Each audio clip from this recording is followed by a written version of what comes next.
Welcome to Transformation with Martine. Martine Emmons is a transformational life coach who broke free from childhood abuse, sexual trauma, and overcame cancer to become a powerful force of healing and hope for others.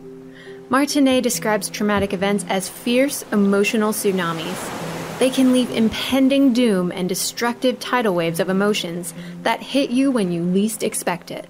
Martine helps her clients dive into the depths of their trauma and pain as she stands fiercely advocating for them to shine a light on those experiences and find the lesson in the pain.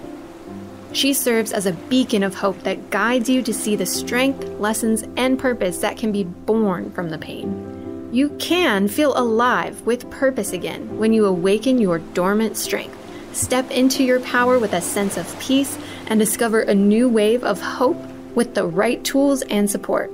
Martine and her guests are here shining their lights today through empowering stories of hardship and transformation to inspire you to find hope and to see that there is a beautiful blue ocean of serenity, happiness, and fulfillment in your future. Transformation with Martine starts now.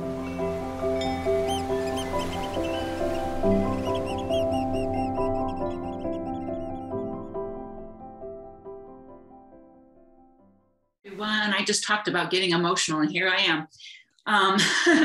Things just start coming up when that music plays for me.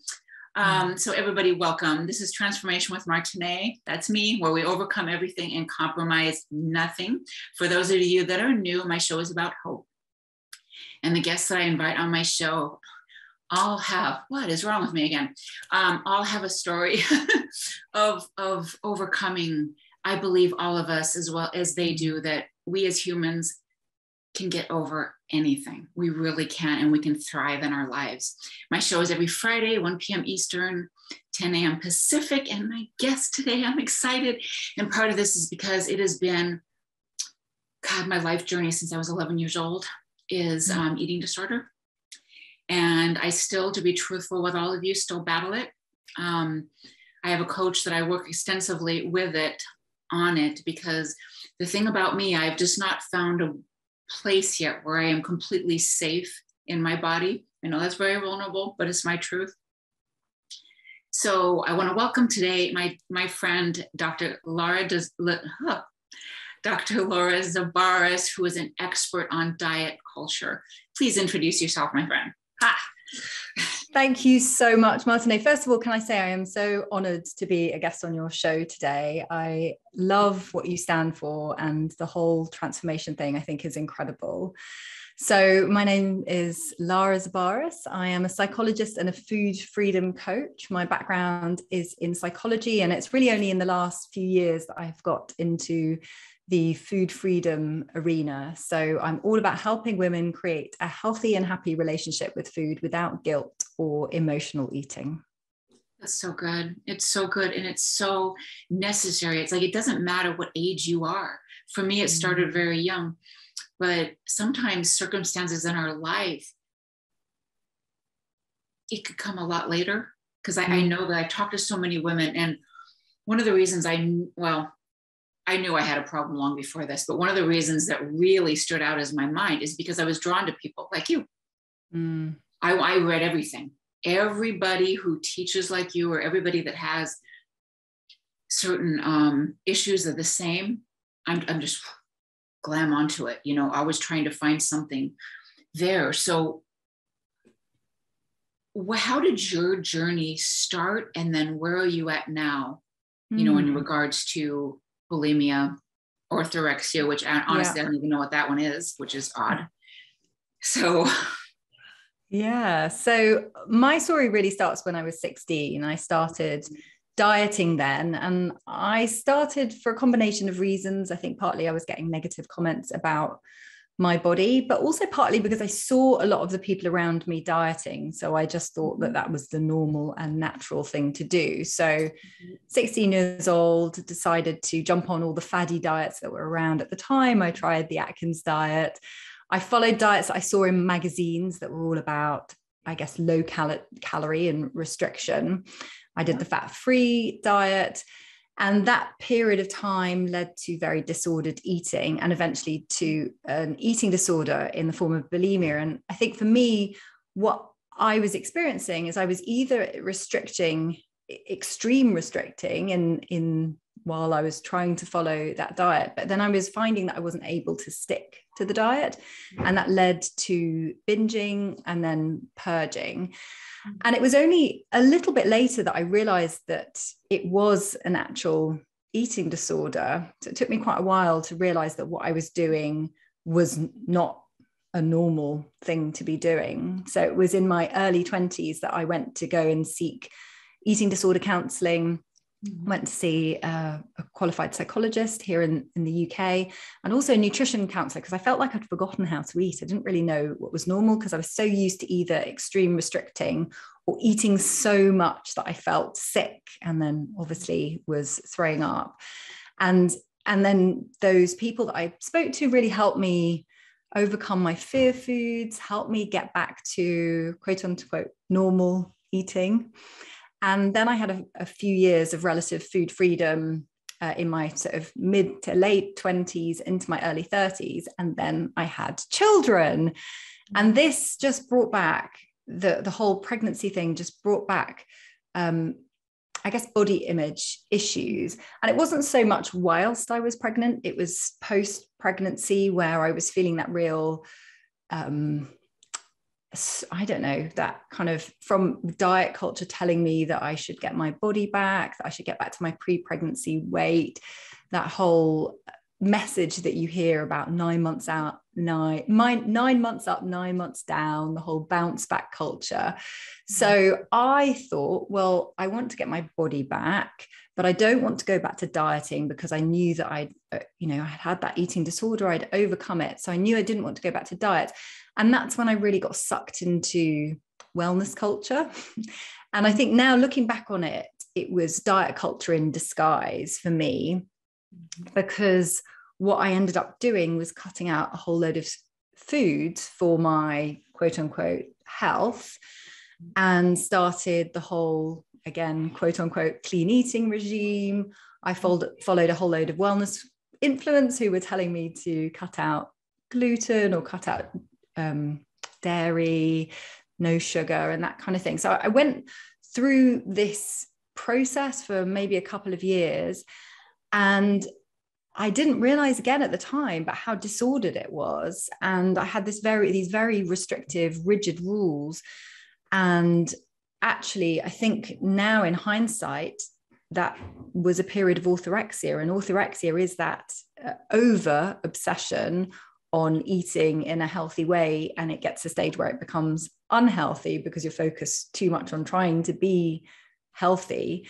And so I was restricting so much food. I had these very rigid rules around food, very restrictive. And then I started to see even more disordered eating. So I was finding that I was overeating or binging really on food that was quote unquote healthy. So if I would bake something like sweet potato brownies, I was seeing myself wanting to eat like literally the whole tray because it was quote unquote healthy. And then I was finding myself having these huge sugar cravings, even though I had ostensibly quit sugar. And then the other thing, I think this was the real kicker for me, is that it was starting to impact my mental health and also my ability to enjoy things. I couldn't really go to restaurants anymore because it would be a very stressful experience. I find that I didn't really have anything that I could eat. There were a lot of fear foods for me. I was worried about going out with friends because I didn't want to be in a situation where I had to eat, basically. And thankfully for me, because of my previous experience with eating disorder, when I started to see these disordered eating habits, it started to be so obvious to me, that's when I thought, oh my goodness, this is starting to become a problem. And it was also because my little girl, I think she was seeing some of the things that I was doing. And that really hit me, actually, very much. I started to see her starting to obsess over things like sugar. And I thought, oh, this is not good. She's obviously role modeling me and seeing something in me that she's now copying. And I did a complete 180 turn. I just thought, I can't be doing this. So I had been introduced to concepts like intuitive eating and the health at every size movement. And it was just, I basically read everything I could on these concepts, and I made a complete 180 turn. I had also trained to be a health coach at roughly the same time when I was sort of in my orthorexia, and I made a massive 180 turn in what I was doing. So I kind of coached. I learned about intuitive eating. I relearned that concept, or I learned that concept, and I relaunched my coaching as food freedom. So did a massive 180 turn. So yeah, so that's my journey through 2 different eating disorders and where I am now. So fully recovered and total food freedom now. Yeah. And the thing, like, you've reached a point where you're not afraid to eat. You're not afraid you're gonna blow up. That I don't worry about that anymore, but I still have to write everything down. I eat. I don't write the calories anymore, but I get it out of my head, because I used to be where I would just like be doing whatever it was and just like, what did I eat today? And it was just like a total freak out kind of mode. And boy, I know that I want to say for me, it was right around, so I started about 11, and then about 23 years old, something like that, I realized, if I keep purging, I'm going to not only have some kind of cancer here, I'm probably never going to get pregnant. And that was the one I wanted most of anything, was to have children. Yeah. So it kind of tapered off. I wouldn't do as much of that. And, but I was still like a dieting kind of person. And it's only actually very recently, because like what you mentioned about your daughter, I know I put this on them. I have 3 kids, a son and 2 girls, and all of them have mentioned things like that. My son will always defend me. He'll be like, the girls will say something, well, mom would have all these snacks like apples and peanut butter or something. And he's like, well, that's healthy. And they're like, yeah, but she would restrict the other stuff. I mean, they knew it. They fully knew what I was doing. And I often would say things like, well, we don't want to get overweight. I don't want you to be made fun of or anything. And I'm like, gosh, I think back at that now. It's like, oh no. But I had so much fear on me that I didn't want them to be made fun of or whatever it was. And I just like, gosh, if I could go back in time, that was definitely something that I would like, one thing for me, but don't put it on my kids. Yeah. So we're going to take a break in 2 minutes. But what can you explain? Just like, what does diet culture mean per se? So basically, diet culture is this sort of set of beliefs or set of ideas that values thinness or your shape, your aesthetic above everything else, including your mental health. So what it does is then shapes our perceptions of weight, health, and appearance. So what it means to be healthy. We think it has a certain size or a certain look. Right, for sure. Because we should, we have to eat. So we shouldn't be afraid. We should just be able to listen, right? Yeah. Because our bodies are so wise. And I think some of us don't get that until later in life, which I didn't.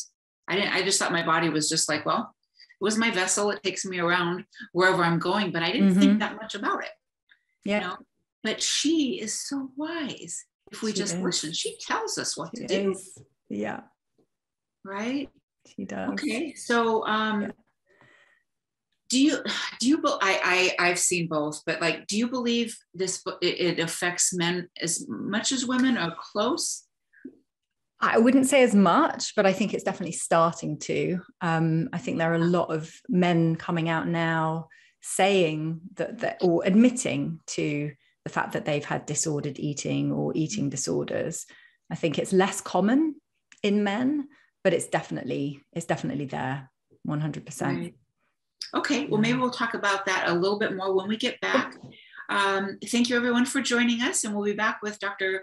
Laura Zibarras, and we're going to talk more about diet culture and ways to, if this is a struggle for you, ways to move on from it and start to trust yourself and your body. All right, we'll be right back.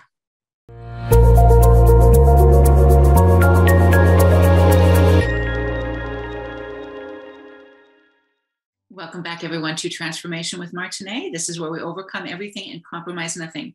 Today, my guest is Dr. Laura Zabarez, and we are talking about diet culture. She is a psychologist that focuses on food freedom. And, you know, some people, and this just popped in my head, some people think that food freedom is counting calories, counting macros. As long as I'm in this range, I'm okay. But that's not true freedom, is it? No, it's not. Yeah. Yeah. No, I think food freedom is the opposite, actually. I think if we go back to what we were saying about diet culture, a lot of what we learn tells us that we need to rely on external cues to know what's healthy. So that's why we count calories, or we count macros, or we follow certain eating plans. But in actual fact, I think that approach can create very disordered eating. So if you're always focusing on that external, just like you said before the break, you're ignoring your own internal signals and you're forgetting what your body wants and needs. You're just relying on that external cue. Yeah. So you think about any diet that's out there, or you might call it a healthy eating plan, but there's the low calorie ones that restrict how much you eat. There's others that will say all foods are okay, but we're going to grade them red, amber, and green. So you know that you can eat more of the green and less of the red. But what you're doing is again, that's disordered, because you're telling the person that some foods are much better than others. There's other approaches that cut whole food groups. Think about intermittent fasting. You're limiting the period of time that you can actually eat. And so there's all these rigid rules, and that's very diet culture focused.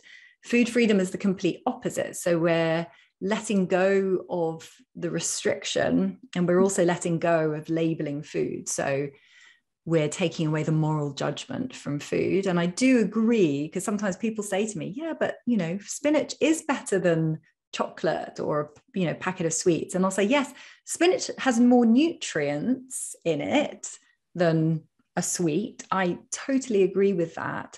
But we don't need to lay moral judgment on whether one is good or bad, because some points in your day, spinach is exactly what you need. But in another point of day, maybe you do need, want, desire, appreciate a sweet. And that's what food freedom is. It's about listening to your body's internal cues and going with that. So it's tuning into what your body wants and needs.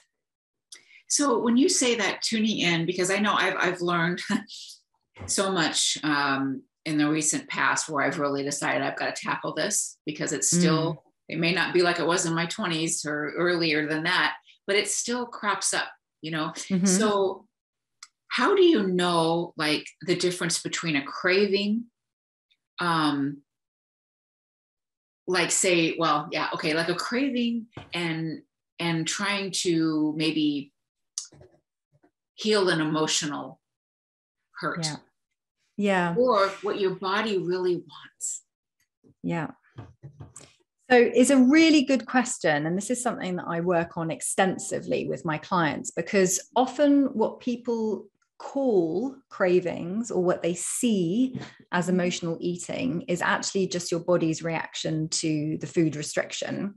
So when you go on a diet, and any diet, so this could be something that you're calling a healthy eating plan, or it's not a diet, it's a lifestyle, but any kind of food restriction, what your body wants to do is not starve. So as soon as you restrict food, it thinks that there is a famine. And this obviously goes back to way back in cave person days, when, you know, if there was a famine, that would be really bad for your body. So your body immediately, it kind of goes into lockdown, and it start noticing more food around. So if anyone's ever been on a diet and they know, that moment when you're like, I just see food everywhere, your body is programmed, your brain is programmed to do that. Yeah. People also say that they feel more hungry and they feel like they need to eat more food. And that's, again, your body's way of getting you to eat more food. It produces more hunger hormones, and it takes more food to actually make you feel full. So as soon as it feels that famine, which is a diet, basically, that's what it does. So your body's programmed to get you to eat more. And it also, what it does is it slows down your metabolism.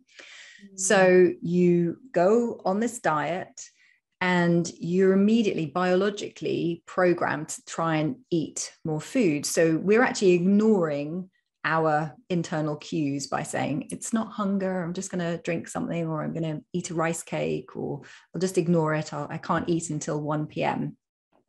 So what people often think is a craving or emotional eating is actually your body's response to that restriction. So you've restricted so much and you feel hungry. So if you think about, I remember this when all the diets that I did when I was a teenager and in my early 20s, it would tell me that I could only eat at 1 p.m. and you start feeling hungry at 12 and you do your best. I used to think I was being amazing and all that willpower I have because I was ignoring my hunger cues, and then eventually I would eat. Now, that craving or is actually just hunger. And then the other thing that a lot of people experience, and this might really resonate with listeners, is that you restrict for a period of time, and it might be during the day or maybe over the course of a week, and then suddenly you have this overwhelming urge to eat. And so anyone who has binged, or what, however they might term it, you feel like you've fallen off the wagon, you eat a whole tub of Ben and Jerry's, that feels like emotional eating, because you're like, I couldn't control myself, or I got sad and so I ate a whole tub of ice cream. But it's what you're doing is, it's a natural, again, cycle that your body goes through. You're restricting and your body's trying to get you to eat. So it turns into a binge. So it turns into this restrict and then binge, which is almost like a pendulum. So, at one extreme is the restrict, and then your body goes all the way back there to the binge to try and catch up on the calories that it's missed out on, basically. So again, that's something that a lot of people say, I'm an emotional eater because I can't stop myself. It feels overwhelming. It's so urgent that, that feeling to just eat. Mm-hmm. And again, that's your body's response to restriction. But then you also mentioned about what about is an actual emotion, emotional eating. So actual emotional eating. And that also does happen. So if you know that it's not because you've been restricting and you haven't dieted and you haven't been restricting, but you are someone who gets sad or bored or frustrated or angry and reaches for food, that is emotional eating. Now, I always say to my clients that if you do this from time to time, let's say you have a really stressful day at work and you come home and you end up coping with that emotion by eating food, it's fine. Food is an emotional thing. Mm-hmm. So if you do it from time to time, it's not a problem, but it could be a problem for you if you're doing it every day and it becomes a habit, and you're bored every day at work and you come home and you snack on some crisps, or you don't have any other way to cope. So that's when I would say you really want to look at other ways to cope with life, cope with your emotions. And it's different things for different people. It might be that you need to start sharing your feelings with friends. Maybe you do need to see a therapist about certain things. Or maybe it's as simple as having other needs met. So I say to some people, journaling can help. Sometimes people find recording something on their phone can be record their feelings. They don't want to necessarily tell someone, but they want to get their feelings out. Recording it on a phone can be quite a cathartic way to just express those emotions. It might be that you need a bit more support around the house. It's obviously different for different people, but to me, that indicates there is an emotional need that is being unmet.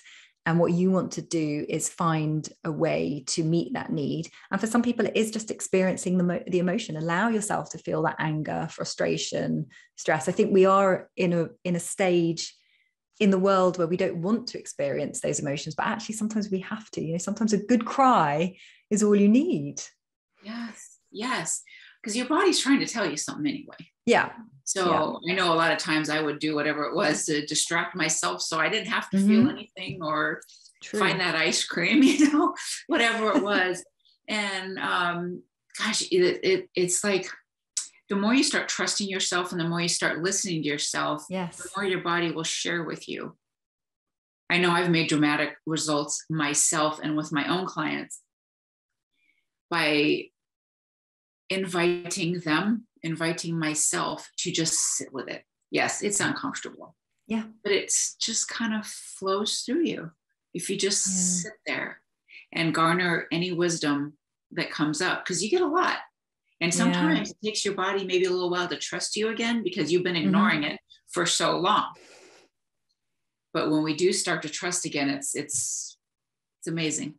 Yeah, I agree with you so much. I mean, sometimes it is literally just to sit and feel and experience, because we are so used to numbing. We try to say, well, I don't want to deal with that now. I don't want to experience that.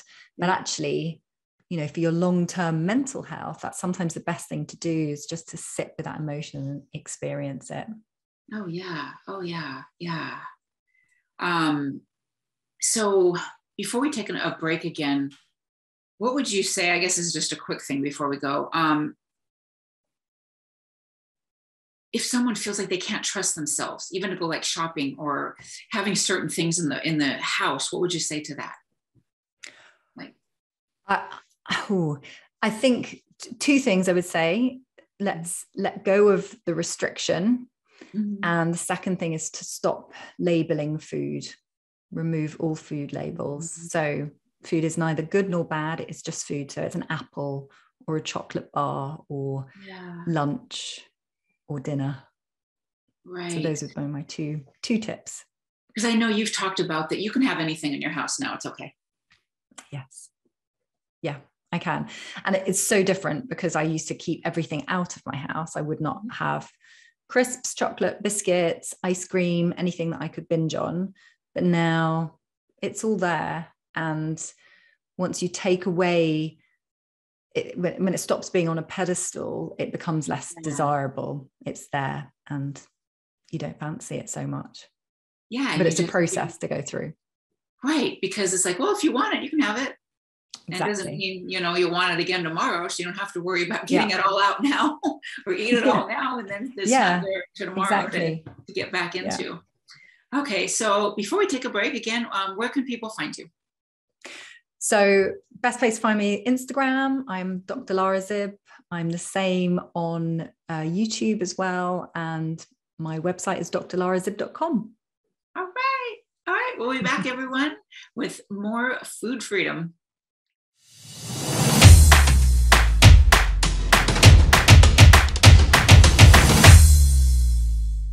Welcome back, everyone, to Transformation with Martine. That's me, and this is where we overcome everything and compromise nothing. My guest today is Dr. Laura Zabarez, and we are talking about diet culture, food freedom, true food freedom, and getting past, restricting certain foods, or that one food is good, one's bad. Because like she said, it's just food. So did you ever in your journey use exercise as a way to burn off your bad deed? That chocolate? Absolutely, I did. Yes, I did.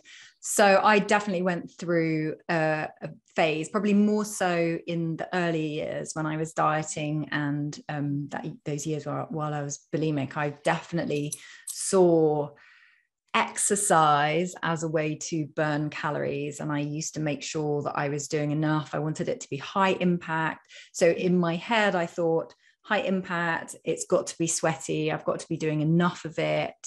Only that counts, because if you're just, moving or walking, that's not good enough. Yeah. So that was the stage when, aerobics, used to do aerobics. I used to do workouts from all the supermodels, because they all released all those workout DVDs, didn't they? So I thought if I followed those workouts, I would look like them. But yeah, absolutely. That was very much part of my regime to, in that kind of disordered eating, disordered relationship with exercise, for sure. Mm-hmm.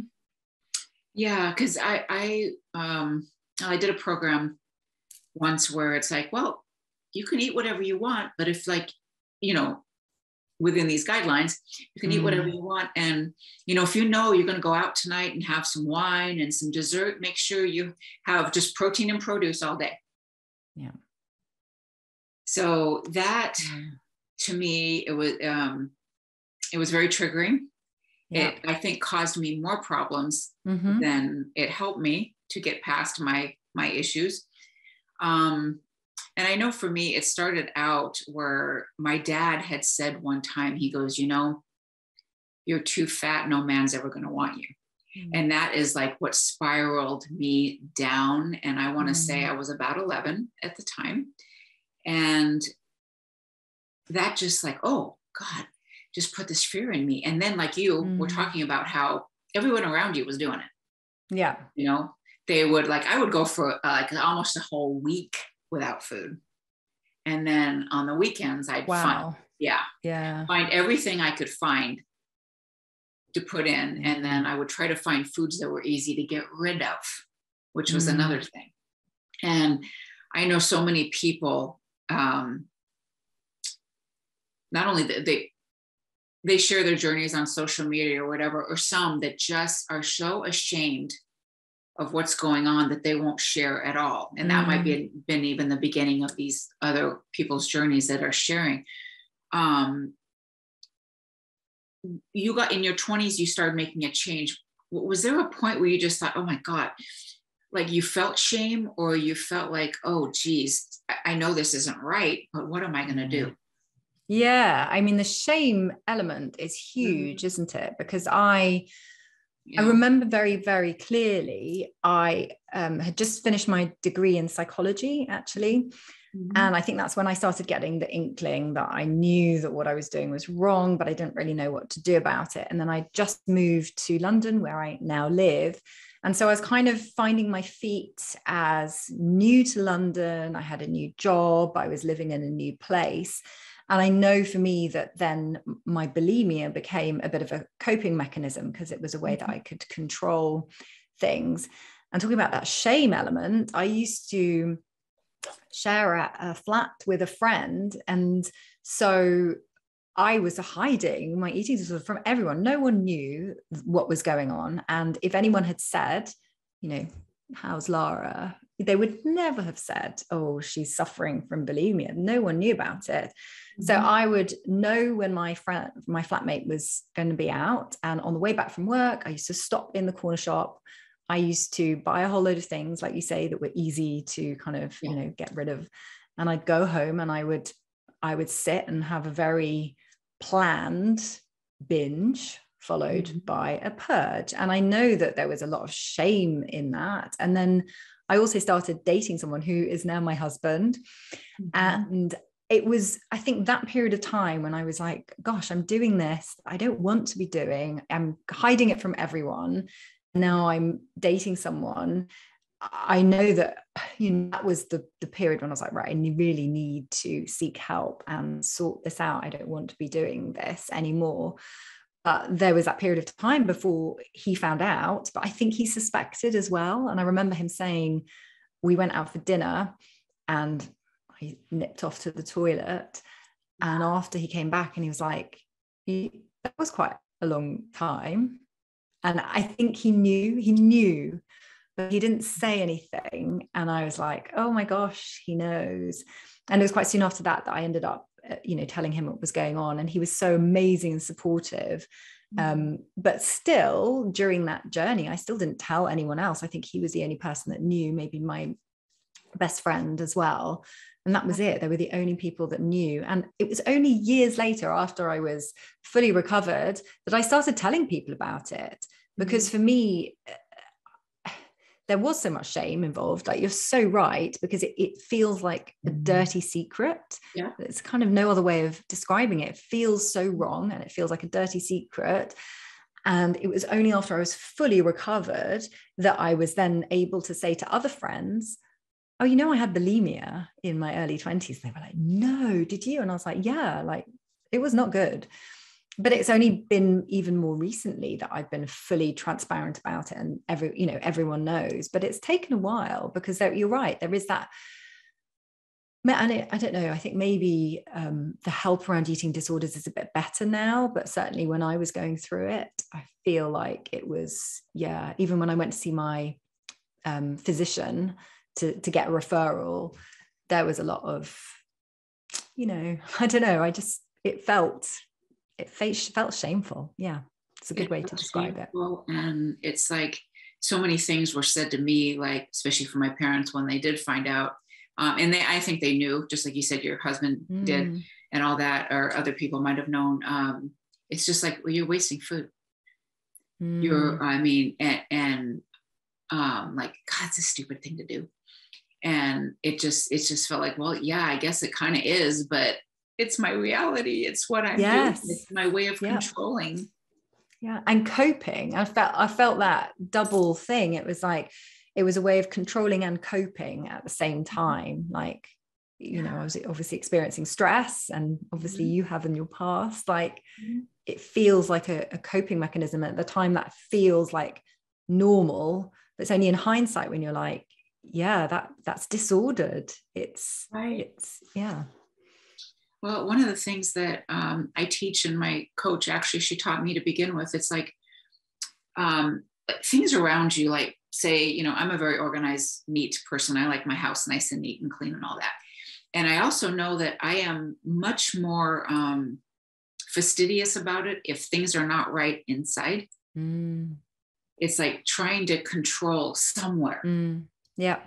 What's going on in here, I'm trying to control it out here, which is what I believe we did. Yeah. With an eating disorder, is the only control I had. Yeah, totally. I 100% agree with that. And then it becomes your crutch, doesn't it? Yeah. So where do you start with someone who comes to you? And I guess depending upon where they are is where you start. Yes. Where would somebody like me, for example, who is pretty where do you start with someone? The very first step for me is about helping people ditch diet culture. To see that diet culture has impacted them, even though often when you're in it, you don't realize the extent to which it's impacted you. So a lot of that early work is about understanding how diet culture has impacted you.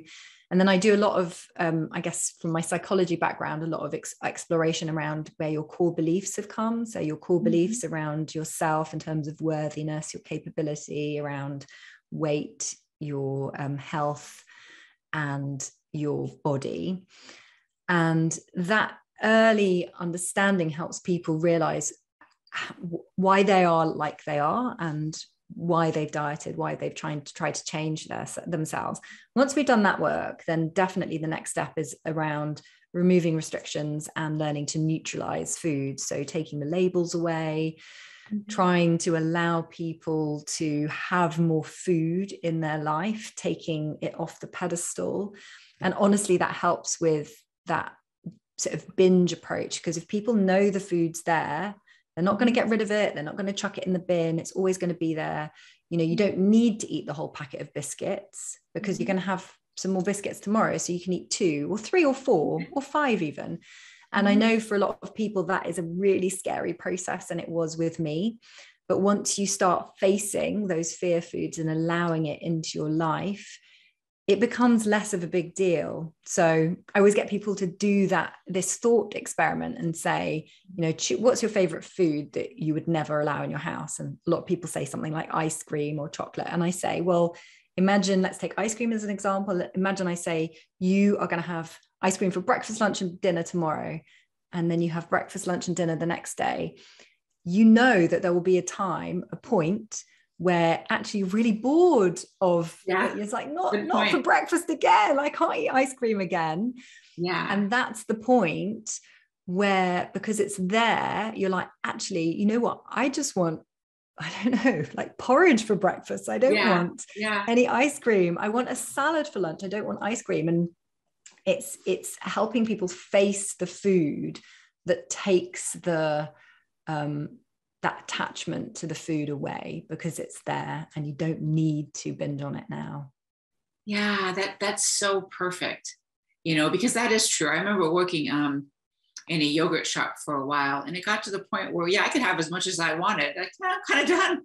Yeah, exactly. When it's there, you're like, okay. All right. Yeah, that's a very good point. So again, where can people find you before we take our break? So I am on Instagram at Dr. Lara Zib, also on YouTube at Dr. Lara Zib, and my website is drlarazib.com. Easy to remember. Exactly. All right. We'll be back, everyone, to finish our show. And if anybody happens to want to call in with a question, is that okay, Dr. Lara? Yes, of course. Okay. Of course. 800-930-2819. In case anybody has a question, feel free. We'll be right back.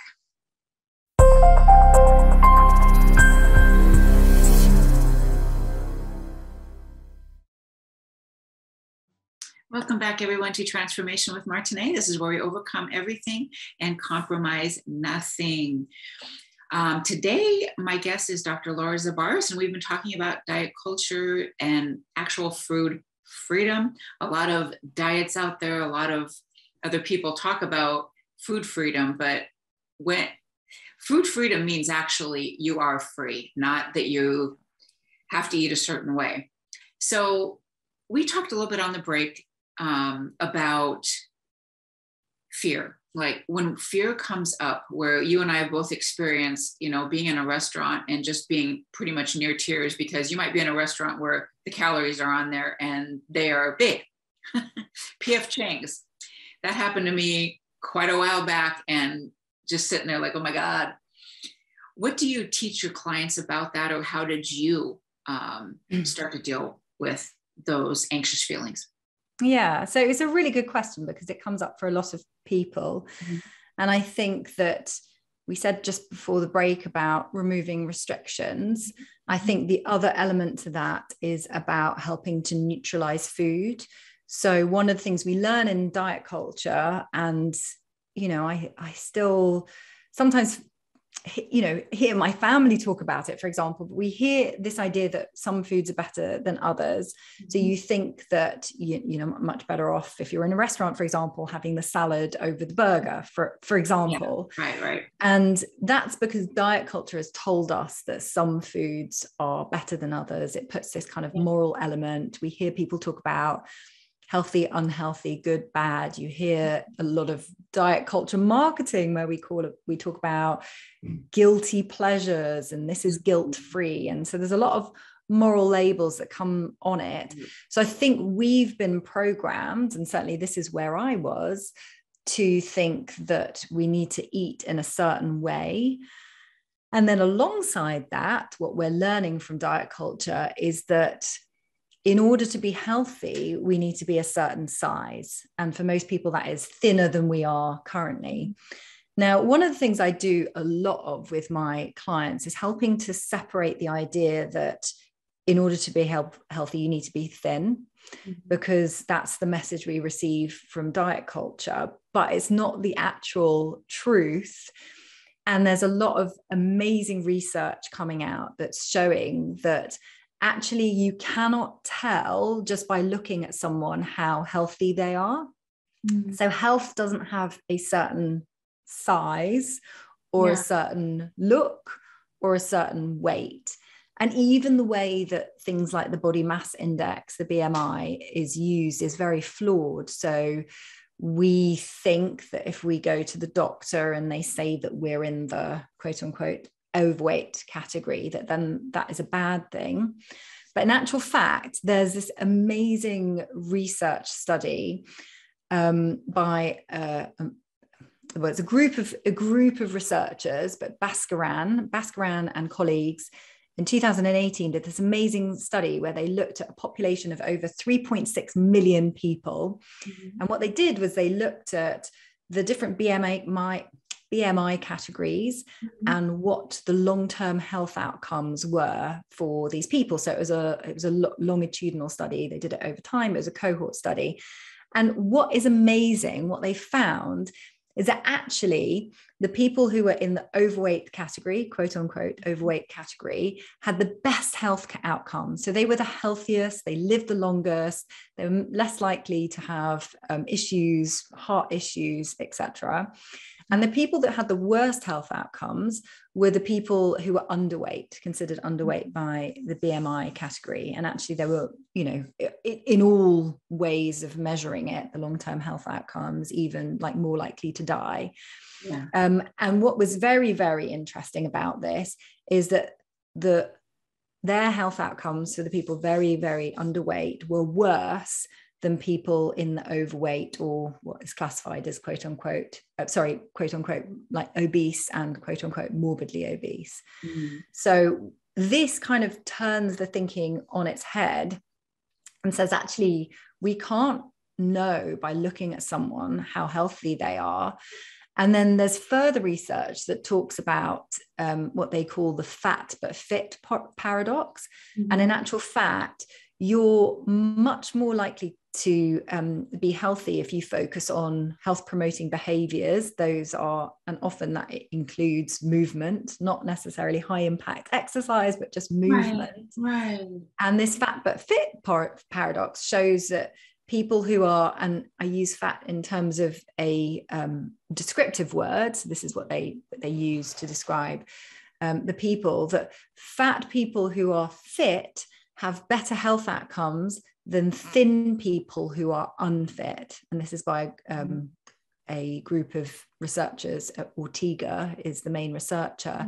And so they actually conclude that people are much better focusing on their cardiovascular fitness than actually losing weight. It's a much better way to predict health. So, and there's loads and loads of other research. I could literally be here all night talking about it. But I think once people really understand that how they look and their weight does not impact their health, then they can actually focus on what does impact their health. Because if people really, you know, diet culture would have you thinking that you need to lose weight in order to be healthy. But if that's not actually true, then what do you need to do in order to be healthy? And there are things that we can do to improve our health. And they are things that most people can do. So we need to move more. And like I say, it's not that necessarily high intake aerobics exercise that I was doing back in my past. It's just moving. So it can be going for a walk. It can be gardening. It can be doing the cleaning. It can be doing the vacuuming. It's just like moving your body.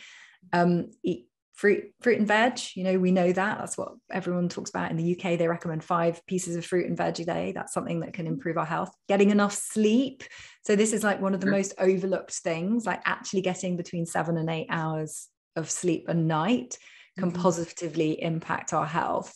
And all sorts of things that don't include losing weight. So a lot of what I work on with my clients is helping them separate the idea that in order to be healthy, because that's why most people go on diets or try to lose weight, is because they think it's going to make them healthy. But if we can separate that idea that weight loss equals health and actually other things equal health, then we can take some of that fear away, because you know, it's not going to make you unhealthy if you do put on a bit of weight. It's, you know, it's not the end of the world, and then taking away that fear of certain foods, I think, is a really big thing as well. And, you know, one of the things I teach my client, which you probably do too, it's like, if you really start taking care of yourself, as in loving yourself for who you are, appreciating your body for taking care of you through your whole life. And I've collected enough evidence now. I can have Thai food. I can eat sweets. I'm a sweet addict. I admit it. I like to move.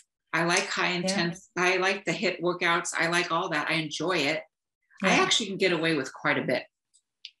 And I enjoy all of it now. So it's a difference when we can find what rhythm works for us, and we can just look at ourselves like, you know what, girl, you're doing pretty freaking good. I think that changes it. Yeah, it does. And I love the point you said about coming at it from a point of self-love, because if you are coming at it from a point of I want to look after my body, is so different to when you're saying I hate my body, I need to change. And instead you're saying, actually, I appreciate my body for all it's done for me, and I want to look after it. And looking after it may mean eating some more fruit and veg or moving every day, but I'm doing it from a point of view of gratitude and love rather than, hate. Yes, it's all the difference in the world. That's what's changed me finally, and able to let things go, and live a little bit more normal.